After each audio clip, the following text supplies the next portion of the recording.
Chapter 8. On the morning of a fine June day, my first bonny little nursling, and the last of the ancient Earnshaw stock, was born.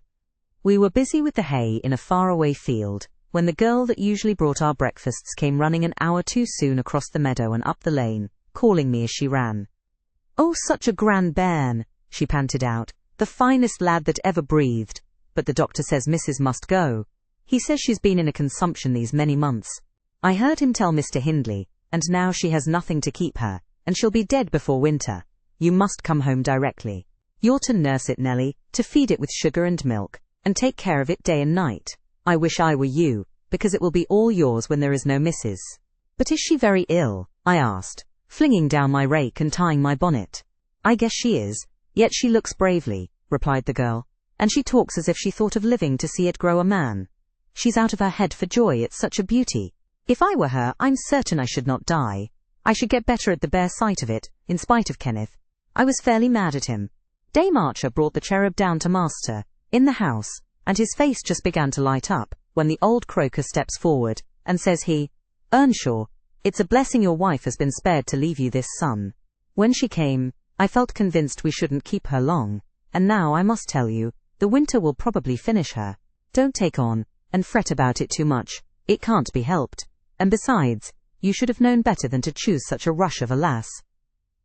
"And what did the master answer?" I inquired.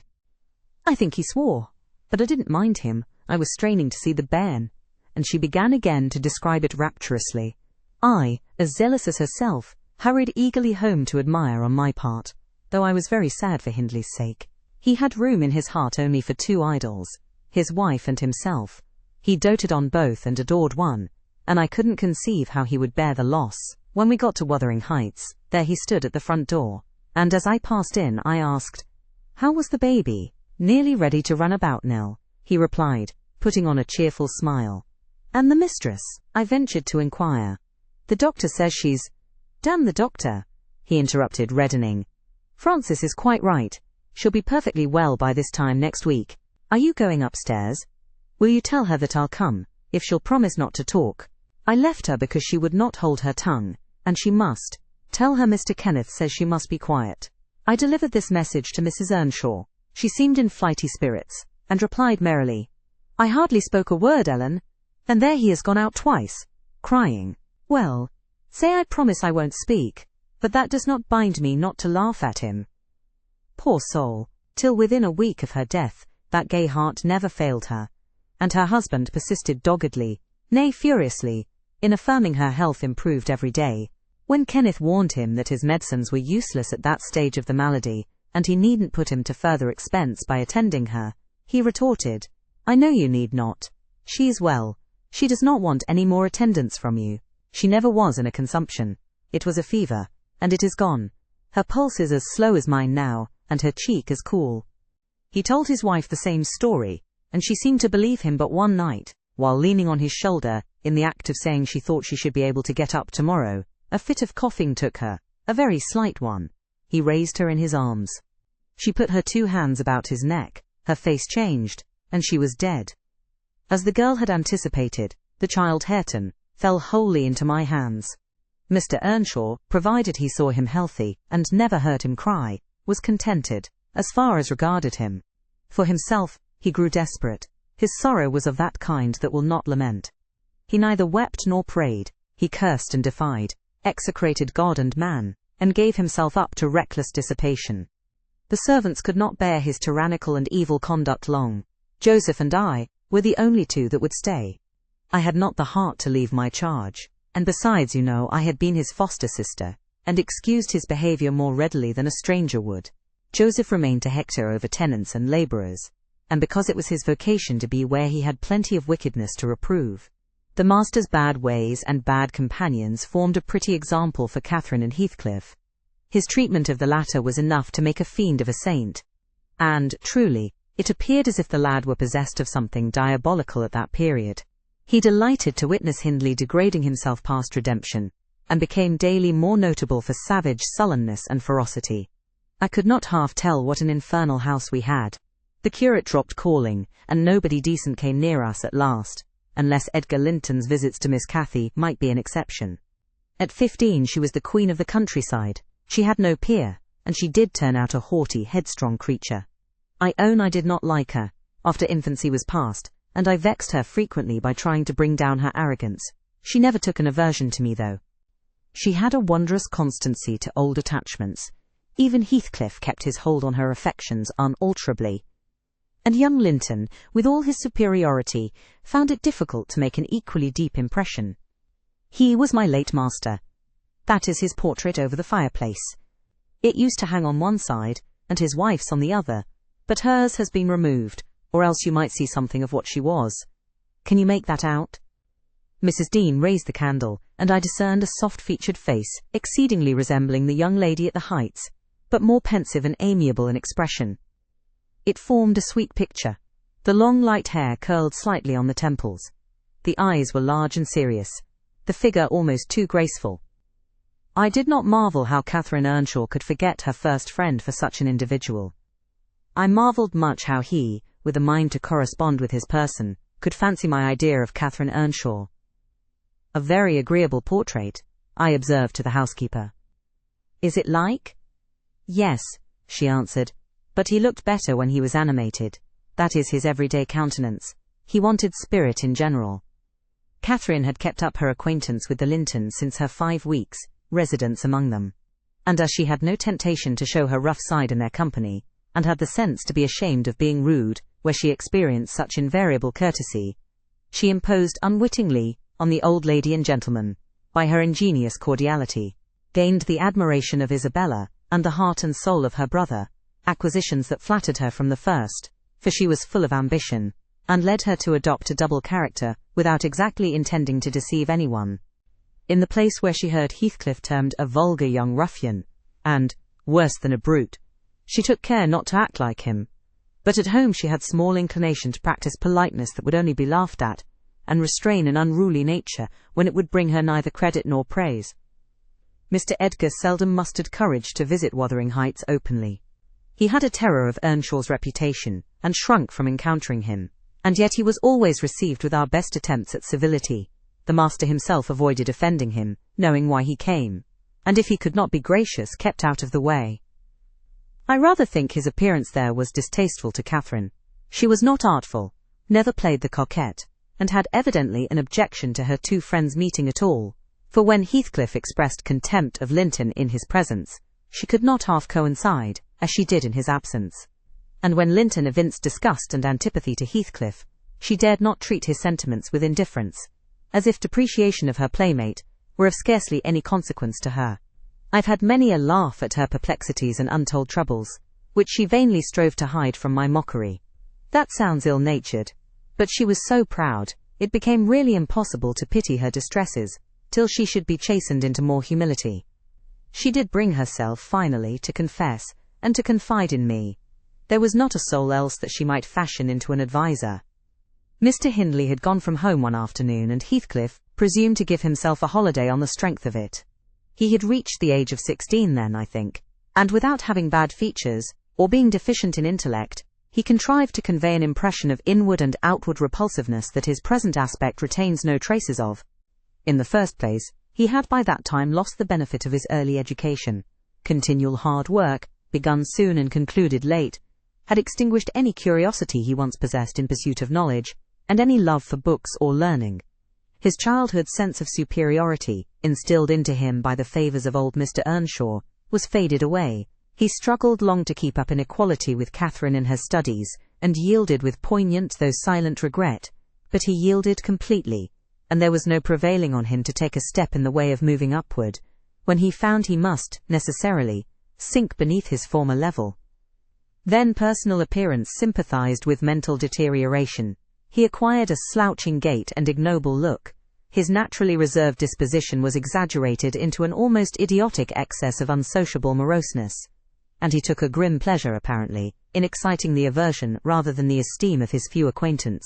Catherine and he were constant companions still at his seasons of respite from labour, but he had ceased to express his fondness for her in words, and recoiled with angry suspicion from her girlish caresses, as if conscious there could be no gratification in lavishing such marks of affection on him. On the before-named occasion he came into the house to announce his intention of doing nothing, while I was assisting Miss Cathy to arrange her dress. She had not reckoned on his taking it into his head to be idle, and imagining she would have the whole place to herself, she managed, by some means, to inform Mr. Edgar of her brother's absence, and was then preparing to receive him. "Cathy, are you busy this afternoon?" asked Heathcliff. "Are you going anywhere?" "No, it is raining," she answered. "Why have you that silk frock on then?" he said. "Nobody coming here, I hope?"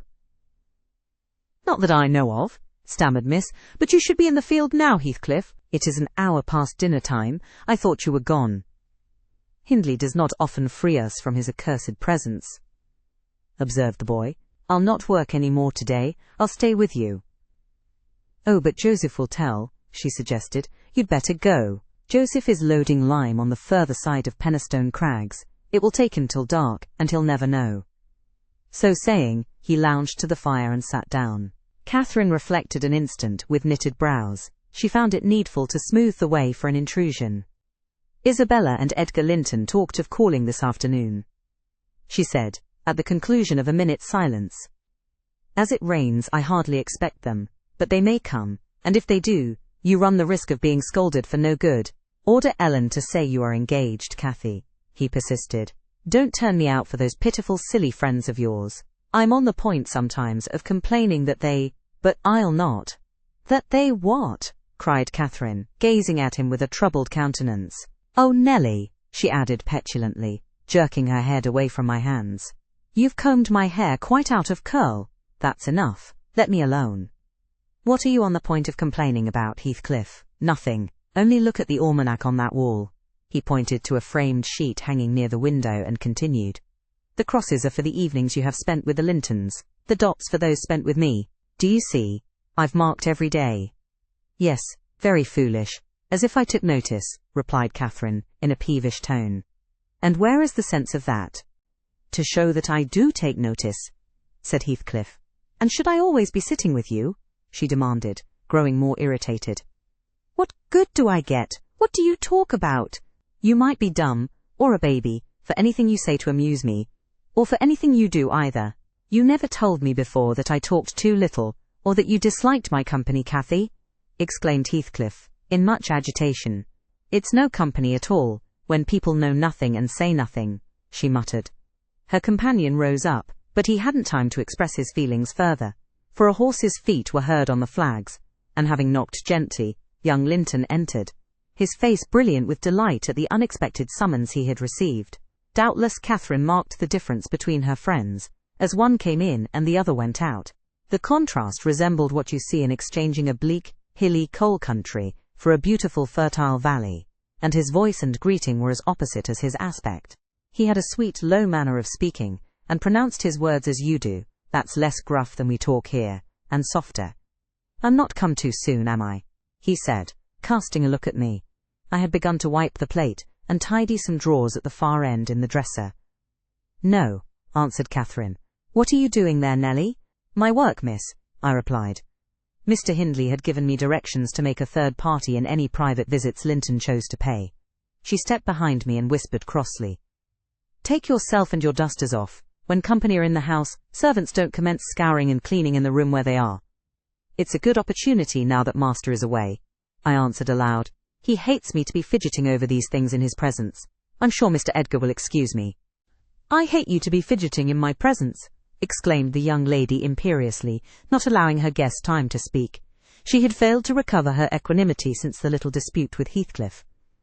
"I'm sorry for it, Miss Catherine," was my response, and I proceeded assiduously with my occupation.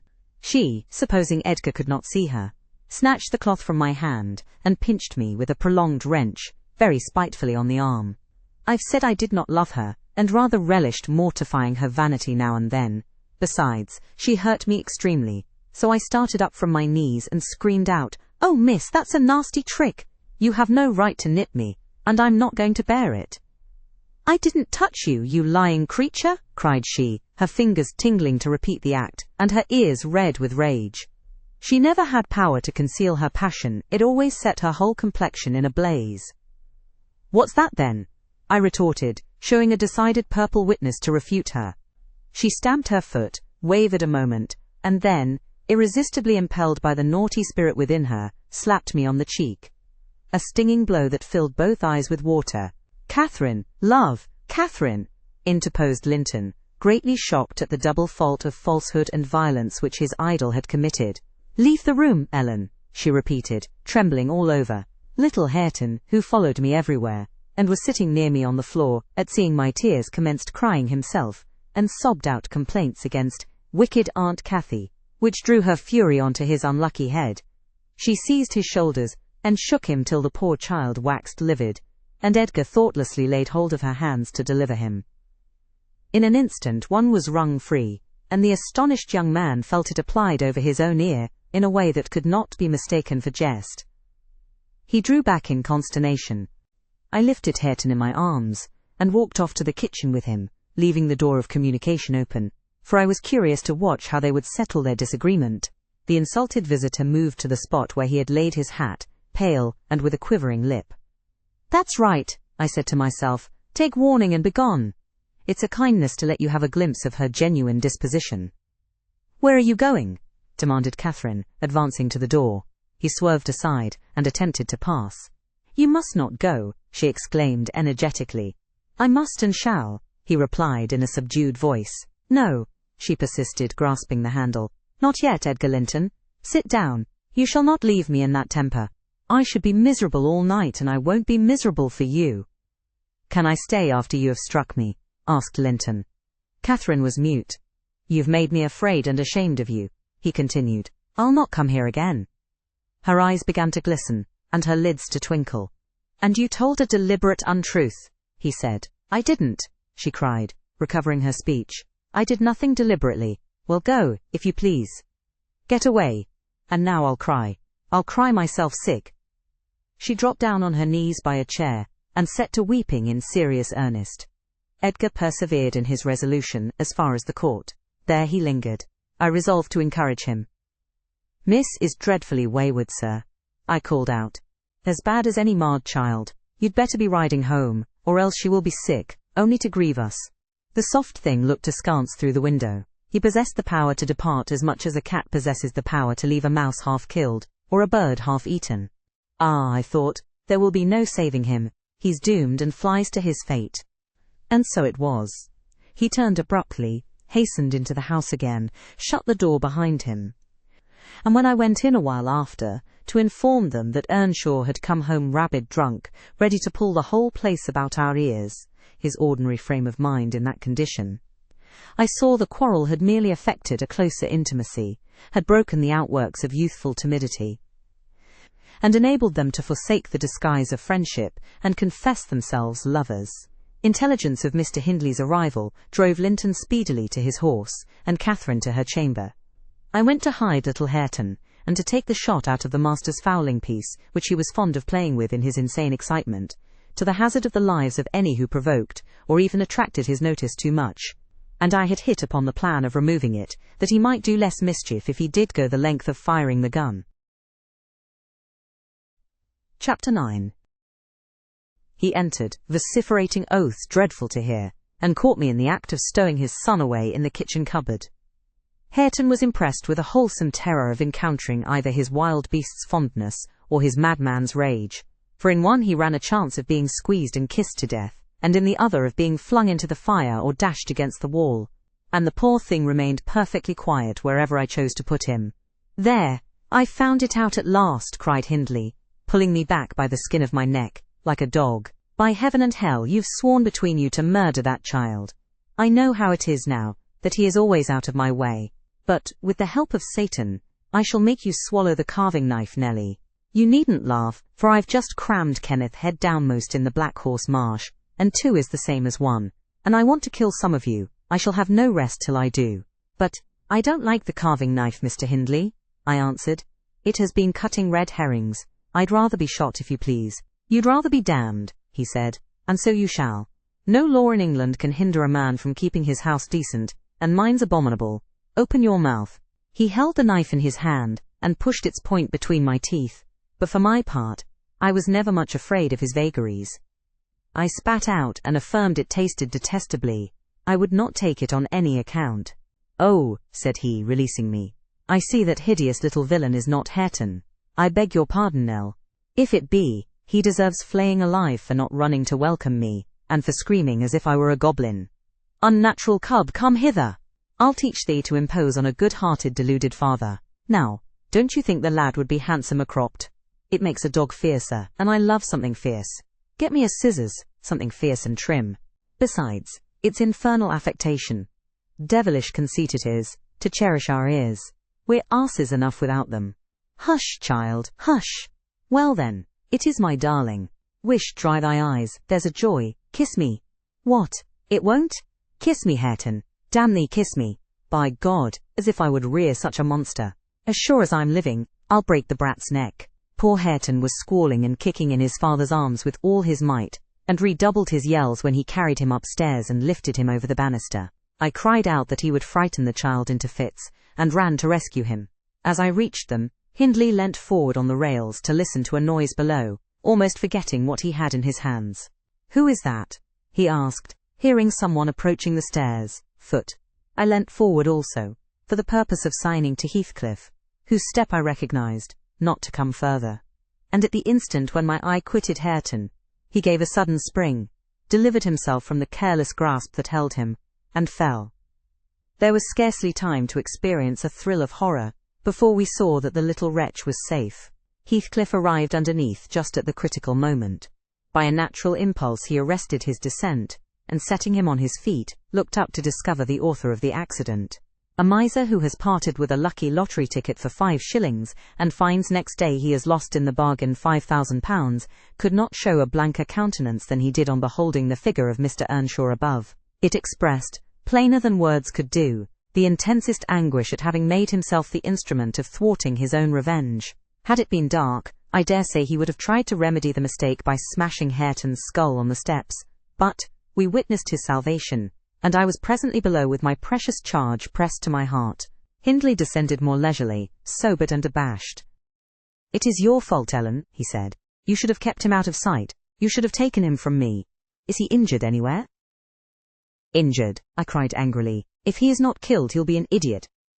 Oh, I wonder his mother does not rise from her grave to see how you use him. You're worse than a heathen, treating your own flesh and blood in that manner."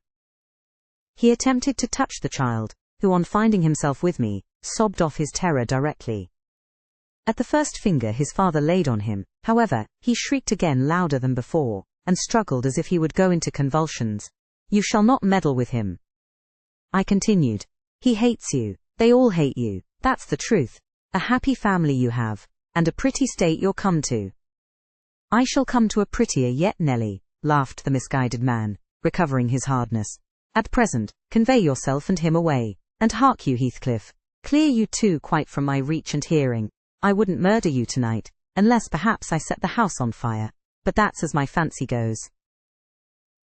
While saying this, he took a pint bottle of brandy from the dresser, and poured some into a tumbler.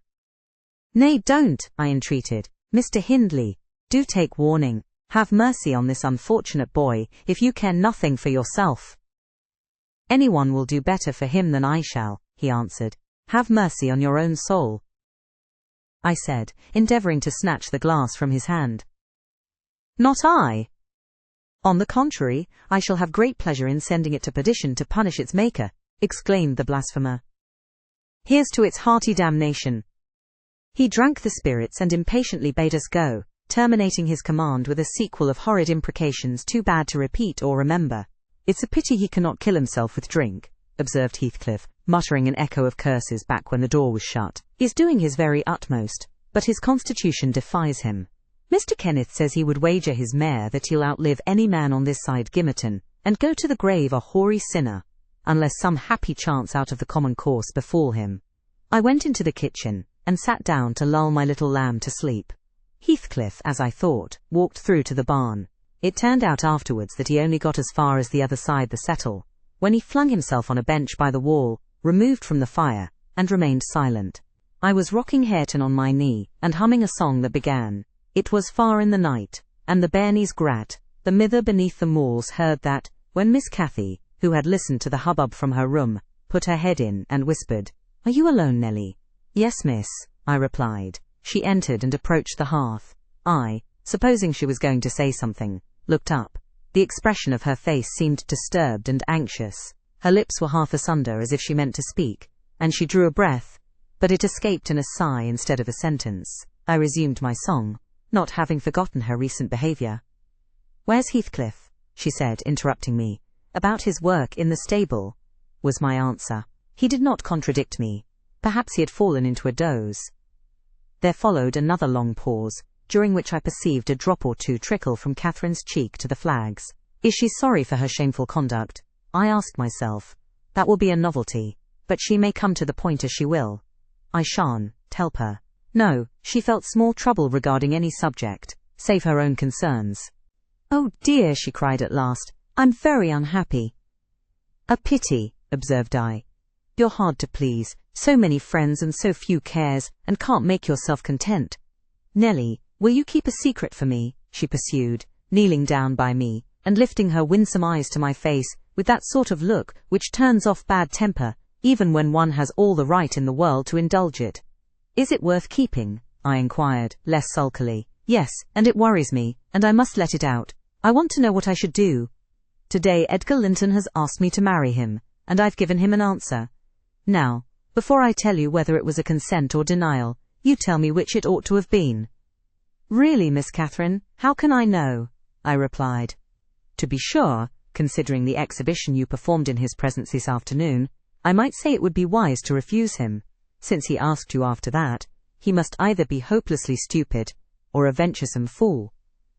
"If you talk so, I won't tell you any more," she returned, peevishly rising to her feet. "I accepted him, Nellie.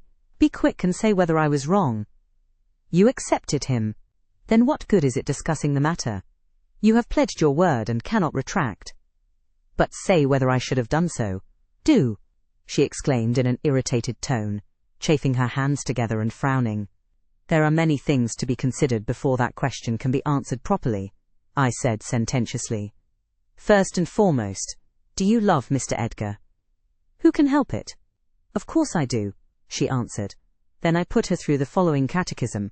For a girl of 22 it was not injudicious. "Why do you love him, Miss Cathy?" "Nonsense, I do. That's sufficient. By no means, you must say why." "Well, because he is handsome, and pleasant to be with." "Bad," was my commentary. "And because he is young and cheerful." "Bad still." "And because he loves me." "Indifferent, coming there." "And he will be rich, and I shall like to be the greatest woman of the neighbourhood, and I shall be proud of having such a husband." "Worst of all." "And now, say how you love him." "As everybody loves." "You're silly, Nellie." "Not at all." "Answer."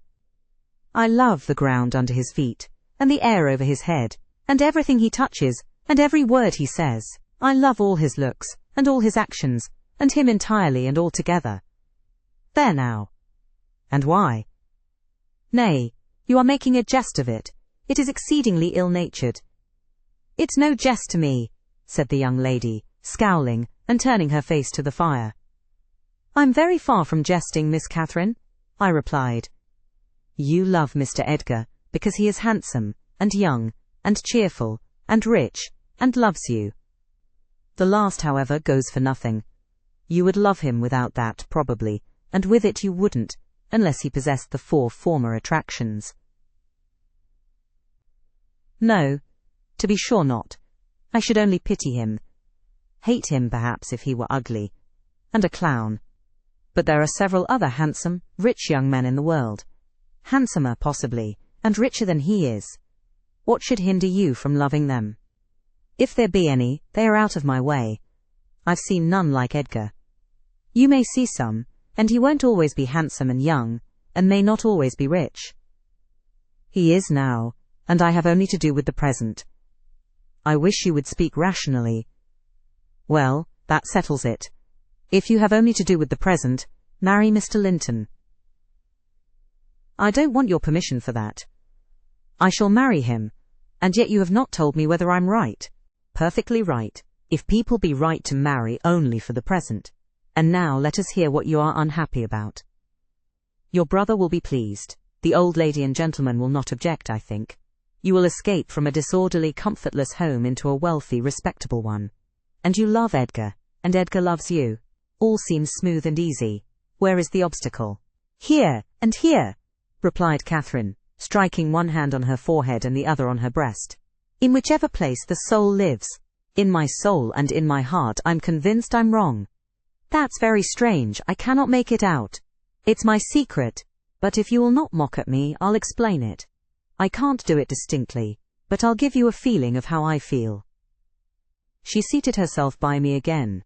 Her countenance grew sadder and graver, and her clasped hands trembled.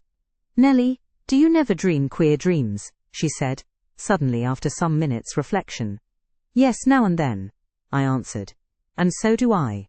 I've dreamt in my life dreams that have stayed with me ever after, and changed my ideas. They've gone through and through me, like wine through water, and altered the color of my mind. And this is one. I'm going to tell it, but take care not to smile at any part of it."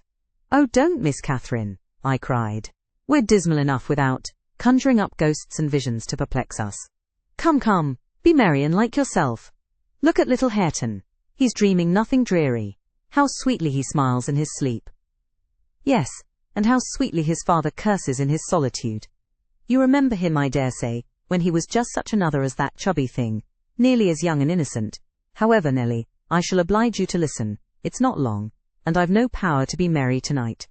"I won't hear it, I won't hear it," I repeated hastily. I was superstitious about dreams then, and am still, and Catherine had an unusual gloom in her aspect that made me dread something from which I might shape a prophecy and foresee a fearful catastrophe. She was vexed, but she did not proceed.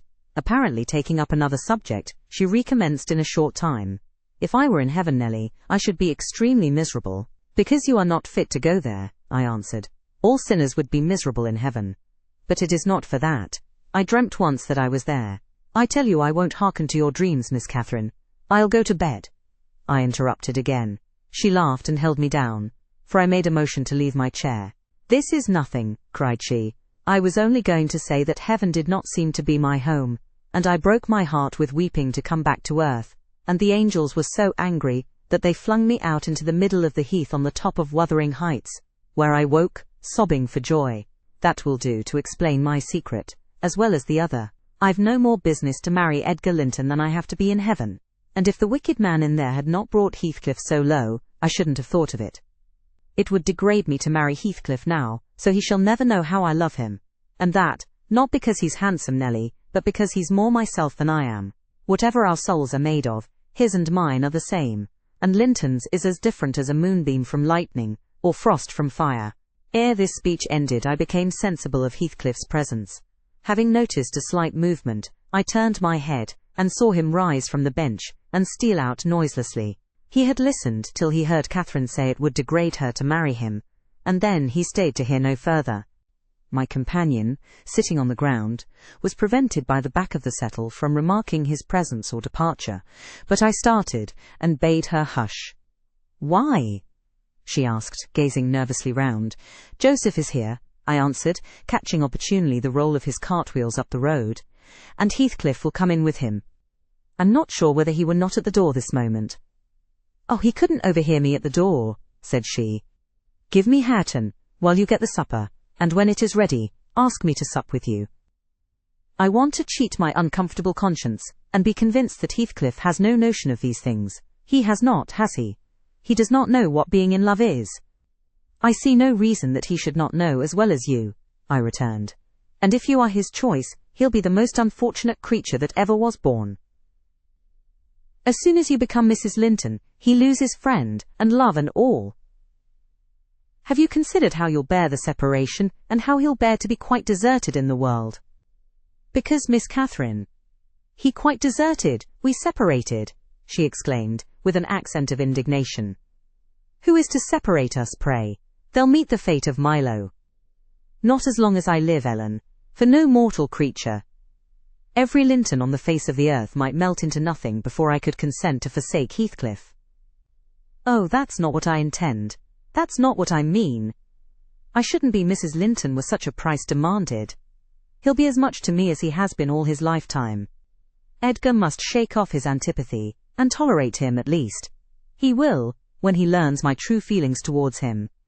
Nelly, I see now you think me a selfish wretch, but did it never strike you that if Heathcliff and I married we should be beggars? Whereas, if I marry Linton, I can aid Heathcliff to rise, and place him out of my brother's power. With your husband's money, Miss Catherine? I asked. You'll find him not so pliable as you calculate upon, and, though I'm hardly a judge, I think that's the worst motive you've given yet for being the wife of young Linton. It is not, retorted she, it is the best. The others were the satisfaction of my whims, and for Edgar's sake too, to satisfy him. This is for the sake of one who comprehends in his person my feelings to Edgar and myself. I cannot express it, but surely you and everybody have a notion that there is or should be an existence of yours beyond you. What were the use of my creation, if I were entirely contained here? My great miseries in this world have been Heathcliff's miseries, and I watched and felt each from the beginning. My great thought in living is himself. If all else perished and he remained, I should still continue to be. And if all else remained, and he were annihilated, the universe would turn to a mighty stranger. I should not seem a part of it. My love for Linton is like the foliage in the woods. Time will change it, I'm well aware, as winter changes the trees. My love for Heathcliff resembles the eternal rocks beneath, a source of little visible delight, but necessary. Nelly, I am Heathcliff. He's always, always in my mind. Not as a pleasure, any more than I am always a pleasure to myself, but as my own being. So don't talk of our separation again. It is impracticable, and... She paused and hid her face in the folds of my gown, but I jerked it forcibly away. I was out of patience with her folly. If I can make any sense of your nonsense, miss, I said, it only goes to convince me that you are ignorant of the duties you undertake in marrying, or else that you are a wicked, unprincipled girl. But trouble me with no more secrets. I'll not promise to keep them. You'll keep that? She asked eagerly. No, I'll not promise, I repeated. She was about to insist, when the entrance of Joseph finished our conversation, and Catherine removed her seat to a corner and nursed Hareton, while I made the supper. After it was cooked, my fellow servant and I began to quarrel who should carry some to Mr. Hindley, and we didn't settle it till all was nearly cold. Then we came to the agreement that we would let him ask if he wanted any, for we feared particularly to go into his presence when he had been some time alone. And how isn't that knout comed in fro the field, be this time? What is he about, girt idle seat? Demanded the old man, looking round for Heathcliff. I'll call him, I replied. He's in the barn, I've no doubt. I went and called, but got no answer. On returning, I whispered to Catherine that he had heard a good part of what she said, I was sure, and told how I saw him quit the kitchen, just as she complained of her brother's conduct regarding him. She jumped up in a fine fright, flung Hareton onto the settle, and ran to seek for her friend herself, not taking leisure to consider why she was so flurried, or how her talk would have affected him. She was absent such a while, that Joseph proposed we should wait no longer. He cunningly conjectured they were staying away in order to avoid hearing his protracted blessing. They were ill enough for only foul manners, he affirmed. And on their behalf, he added that night, a special prayer to the usual quarter of an hour's supplication before meat, and would have tacked another to the end of the grace had not his young mistress broken in upon him, with a hurried command that he must run down the road, and Trexie, wherever Heathcliff had rambled, find and make him re-enter directly. I want to speak to him, and I must before I go upstairs, she said, and the gate is open. He is somewhere out of hearing, for he would not reply, though I shouted at the top of the fold as loud as I could. Joseph objected at first. She was too much in earnest, however, to suffer contradiction, and at last he placed his hat on his head, and walked grumbling forth. Meantime, Catherine paced up and down the floor, exclaiming, I wonder where he is. I wonder where he can be. What did I say, Nelly? I've forgotten. Was he vexed at my bad humour this afternoon? Dear, tell me what I've said to grieve him. I do wish he'd come. I do wish he would. What a noise for nothing, I cried, though rather uneasy myself. What a trifle scares you? It's surely no great cause of alarm that Heathcliff should take a moonlight saunter on the moors, or even lie too sulky to speak to us in the hayloft. I'll engage he's lurking there, see if I don't ferret him out. I departed to renew my search. Its result was disappointment, and Joseph's quest ended in the same. Yon lad gets war and war, observed he on re-entering. He's left the gate at tea full swing, and Mrs. Pony has trodden down 2 rigs o' corn and plotted through, rate o'er into tea meadow. Hussum diver, tea, meester, 'ull play tea, devil to morn, and he'll do weel. He's patience itsel and we, sich careless of old craters, patience itsel and he is. Bud, he'll not be so arless. Yas see, all on ye, ya munnin, to drive him out of his heed for nout. Have you found Heathcliff, you ass? Interrupted Catherine. Have you been looking for him, as I ordered? I sud more liquor look for the horse, he replied. It 'ud be to more sense, but I can look for nor the horse nor man of a neat loike this, as black as tea, chimbly. Und Heathcliff's known tea, chap to coom at my whistle, happen he'll be less hard o' hearing willy ye. It was a very dark evening for summer, the clouds appeared inclined to thunder, and I said we had better all sit down. The approaching rain would be certain to bring him home without further trouble. However, Catherine would not be persuaded into tranquillity. She kept wandering to and fro, from the gate to the door, in a state of agitation which permitted no repose, and at length took up a permanent situation on one side of the wall near the road, where, heedless of my expostulations and the growling thunder, and the great drops that began to plash around her, she remained, calling at intervals, and then listening, and then crying outright. She beat Hareton, or any child, at a good passionate fit of crying. About midnight, while we still sat up, the storm came rattling over the heights in full fury. There was a violent wind, as well as thunder, and either one or the other split a tree off at the corner of the building. A huge bough fell across the roof, and knocked down a portion of the east chimney stack, sending a clatter of stones and soot into the kitchen fire. We thought a bolt had fallen in the middle of us, and Joseph swung on to his knees, beseeching the Lord to remember the patriarchs Noah and Lot, and, as in former times, spare the righteous, though he smote the ungodly. I felt some sentiment that it must be a judgment on us also. The Jonah, in my mind, was Mr. Earnshaw, and I shook the handle of his den, that I might ascertain if he were yet living. He replied audibly enough, in a fashion which made my companion vociferate, more clamorously than before, that a wide distinction might be drawn between saints like himself, and sinners like his master. But the uproar passed away in 20 minutes, leaving us all unharmed, excepting Cathy, who got thoroughly drenched for her obstinacy in refusing to take shelter, and standing bonnetless and shawless to catch as much water as she could with her hair and clothes. She came in and lay down on the settle, all soaked as she was, turning her face to the back, and putting her hands before it. "Well, miss," I exclaimed, touching her shoulder, "you are not bent on getting your death, are you? Do you know what o'clock it is? 12:30. Come to bed. There's no use waiting any longer on that foolish boy. He'll be gone to Gimmerton, and he'll stay there now. He guesses we shouldn't wait for him till this late hour. At least he guesses that only Mr. Hindley would be up, and he'd rather avoid having the door opened by the master." Nay, he's known at Gimmerton," said Joseph. "I's never wonder but he's at tea, both of 'em of a bog hoil.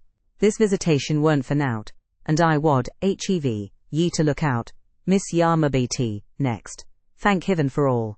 All walks together for good to them, as is chosen, and piked out fro, the rubbage, yarn are wet tea, scripture ses. And he began quoting several texts, referring us to chapters and verses where we might find them. I, having vainly begged the wilful girl to rise and remove her wet things, left him preaching and her shivering, and betook myself to bed with little Hareton, who slept as fast as if everyone had been sleeping round him. I heard Joseph read on a while afterwards, then I distinguished his slow step on the ladder, and then I dropped asleep. Coming down somewhat later than usual, I saw, by the sunbeams piercing the chinks of the shutters, Miss Catherine still seated near the fireplace. The house door was ajar too. Light entered from its unclosed windows. Hindley had come out, and stood on the kitchen hearth, haggard and drowsy. "What ails you, Cathy?" he was saying when I entered. "You look as dismal as a drowned whelp. Why are you so damp and pale, child?" "I've been wet," she answered reluctantly, "and I'm cold, that's all." "Oh, she is naughty," I cried, perceiving the master to be tolerably sober. "She got steeped in the shower of yesterday evening, and there she has sat the night through, and I couldn't prevail on her to stir." Mr. Earnshaw stared at us in surprise. "The night through," he repeated. "What kept her up? Not fear of the thunder, surely. That was over hours since." Neither of us wished to mention Heathcliff's absence, as long as we could conceal it. So I replied, "I didn't know how she took it into her head to sit up." And she said nothing. The morning was fresh and cool. I threw back the lattice, and presently the room filled with sweet scents from the garden, but Catherine called peevishly to me, "Ellen, shut the window. I'm starving," and her teeth chattered as she shrank closer to the almost extinguished embers. "She's ill," said Hindley, taking her wrist. "I suppose that's the reason she would not go to bed. Damn it, I don't want to be troubled with more sickness here. What took you into the rain?" "Running after tea, lads, as usual," croaked Joseph, catching an opportunity from our hesitation to thrust in his evil tongue. "If I were Jahrmeister, I'd just slam tea. Board's eye. Their faces all on 'em. Gentle and simple. Never a day UT are off. But yon cat-o, Linton comes sneaking hither, and Miss Nelly, Shu's a fine lass. Shu sits watching for ye at kitchen, and as ye are in at one door, he's out at t'other, and then were grand lady goes a-courting of her side. It's bonny behaviour, lurking among tea, fields, after 12 OT, night we, that fail, flaysome divil of a gypsy, Heathcliff. They think I'm blind, but I'm known. Nout UTT, sort, I seed young Linton both coming and going, and I seed ya," directing his discourse to me, "ya good fur nout slatternly witch, nip up and bolt into the house, tea, minute ya, heard tea, Meister's horsefit clatter up tea, road." "Silence, eavesdropper," cried Catherine, "none of your insolence before me. Edgar Linton came yesterday by chance, Hindley, and it was I who told him to be off, because I knew you would not like to have met him as you were." "You lie, Cathy, no doubt," answered her brother, "and you are a confounded simpleton. But never mind Linton at present. Tell me, were you not with Heathcliff last night? Speak the truth now. You need not be afraid of harming him, though I hate him as much as ever. He did me a good turn a short time, since that will make my conscience tender of breaking his neck. To prevent it, I shall send him about his business this very morning, and after he's gone, I'd advise you all to look sharp. I shall only have the more humour for you." "I never saw Heathcliff last night," answered Catherine, beginning to sob bitterly, "and if you do turn him out of doors, I'll go with him. But perhaps you'll never have an opportunity. Perhaps he's gone." Here she burst into uncontrollable grief, and the remainder of her words were inarticulate. Hindley lavished on her a torrent of scornful abuse, and bade her get to her room immediately, or she shouldn't cry for nothing. I obliged her to obey, and I shall never forget what a scene she acted when we reached her chamber. It terrified me. I thought she was going mad, and I begged Joseph to run for the doctor. It proved the commencement of delirium. Mr. Kenneth, as soon as he saw her, pronounced her dangerously ill. She had a fever. He bled her, and he told me to let her live on whey and water gruel, and take care she did not throw herself downstairs or out of the window. And then he left, for he had enough to do in the parish, where 2 or 3 miles was the ordinary distance between cottage and cottage. Though I cannot say I made a gentle nurse, and Joseph and the master were no better, and though our patient was as wearisome and headstrong as a patient could be, she weathered it through. Old Mrs. Linton paid us several visits, to be sure, and set things to rights, and scolded and ordered us all. And when Catherine was convalescent, she insisted on conveying her to Thrushcross Grange, for which deliverance we were very grateful. But the poor dame had reason to repent of her kindness. She and her husband both took the fever, and died within a few days of each other. Our young lady returned to us saucier and more passionate, and haughtier than ever. Heathcliff had never been heard of since the evening of the thunderstorm, and one day I had the misfortune, when she had provoked me exceedingly, to lay the blame of his disappearance on her, where indeed it belonged, as she well knew. From that period, for several months, she ceased to hold any communication with me, save in the relation of a mere servant. Joseph fell under a ban also. He would speak his mind, and lecture her all the same as if she were a little girl, and she esteemed herself a woman, and our mistress, and thought that her recent illness gave her a claim to be treated with consideration. Then the doctor had said that she would not bear crossing much, she ought to have her own way, and it was nothing less than murder in her eyes, for anyone to presume to stand up and contradict her. From Mr. Earnshaw and his companions, she kept aloof, and tutored by Kenneth, and serious threats of a fit that often attended her rages. Her brother allowed her whatever she pleased to demand, and generally avoided aggravating her fiery temper. He was rather too indulgent in humouring her caprices, not from affection, but from pride. He wished earnestly to see her bring honour to the family by an alliance with the Lintons, and as long as she let him alone, she might trample on us like slaves, for aught he cared. Edgar Linton, as multitudes have been before and will be after him, was infatuated, and believed himself the happiest man alive on the day he led her to Gimmerton Chapel, 3 years subsequent to his father's death. Much against my inclination, I was persuaded to leave Wuthering Heights and accompany her here. Little Hareton was nearly 5 years old, and I had just begun to teach in his letters. We made a sad parting, but Catherine's tears were more powerful than ours. When I refused to go, and when she found her entreaties did not move me, she went lamenting to her husband and brother. The former offered me munificent wages, the latter ordered me to pack up. He wanted no women in the house, he said, now that there was no mistress, and as to Hareton, the curate should take him in hand by and by. And so I had but one choice left, to do as I was ordered. I told the master he got rid of all decent people only to run to ruin a little faster. I kissed Hareton, said goodbye. And since then he has been a stranger, and it's very queer to think it, but I've no doubt he has completely forgotten all about Ellen Dean, and that he was ever more than all the world to her and she to him. Sobbed out. Note of the housekeeper's story, she chanced to glance towards the timepiece over the chimney, and was in amazement on seeing the minute hand measure 1:30. She would not hear of staying a second longer. In truth, I felt rather disposed to defer the sequel of her narrative myself. And now that she has vanished to her rest, and I have meditated for another hour or two, I shall summon courage to go also, in spite of aching laziness of head and limbs.